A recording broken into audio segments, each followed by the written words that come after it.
دكتور جامع إلى الجعل وأمامها حرunta daaruraxma isku daweynta dhirta oo ku guuleystay daweynta xanuuno badan oo ay ka mid yihiin baabasiirka oo saddex nooca sonkorta gaaska stresska neerfaha caabuqa gala jirka biyabaxa degdega himalaanta ragga iyo dumarka iyo xanuuno kale ayaa maanta ugu bishaareeyay macaamiishiisa ku xiran in xarunta daaruraxma ay xarumo cusub ka furatay dalka iyo dibadda dawooyinka dhirtana ay ka heli karaan sida dalka dibadiisa Mareykanka Nairobi Uganda iyo Koonfur Afrika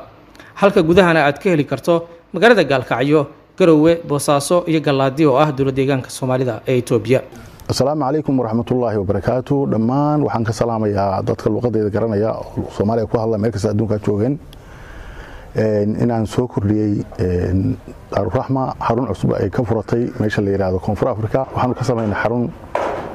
numberka iyo Sheekh Faarax hoos baan ku siinay numberkiisa wajaale iyada lafteeda xarun baan ka sameynay namcaan wajaale isagana numberkiisa hoos baan ku soo qoraynaa Mareykanka Minnesota maanta way taala insha Allah waad heleysaan Nairobi sidoo kale waad ka heleysaan numberka hoos baan ku soo qori doonaa insha Allah waxaan ugu bishaaraynayaa marka dawadaha daaruraxma inay dhalinyaradii sidii hore musalsalka inoo dhaxeeyay inaad YouTube ka booqataan baasha iyada siigadaa in la iska daayo mamnuuc way baashaasu mid kale rag badan oo dhalinyaro aan siiga iska daaya waxay yiraahdeen ma guursan karno guurku waan ugu kharash badan yahay gabdhihi anaga la hadalay gabdhihi waxay yiraahdeen wax xujo ku xirmayna dhalinyarada guurka u fududeynaa insha Allah.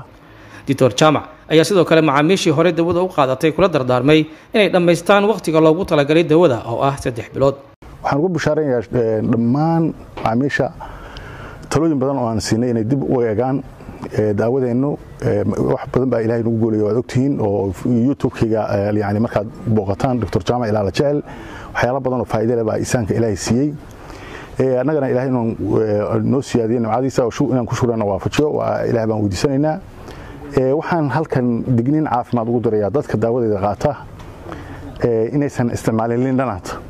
inta daawada wadaan way lindanaad waa geed madax bannaan taas waa mid labaad daawada dadka bukaanka ay daawada isticmaal hal bil waxba ma anfacayso waxaan ka codsanayaa daawada si kuurada waa 3 bilood qofkii aan 3 bilood dhameysan karin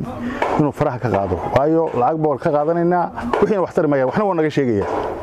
waxaan kula talinayaa daawada kuuradeeda inay isticmaalaan dadweynaha daaruraxma waan salaamayaa waa Dr. Jamac wallahi Ilaa la Jecel oo idin leh daaruraxma salaan sare bay idin salaamaysaa dadweynaha meel kasta adduunka joogtaan wassalaamu calaykum waraxmatullaahi wabarakaatuh. Haddaba dhageyste si aad ula socoto faalooyinka iyo talooyinka caafimaad ee uu bixiyo Dr. Jamac Ilaa la Jecel waxaa muhiim ah inaad ku soo biirto saaxiibada page-ka YouTube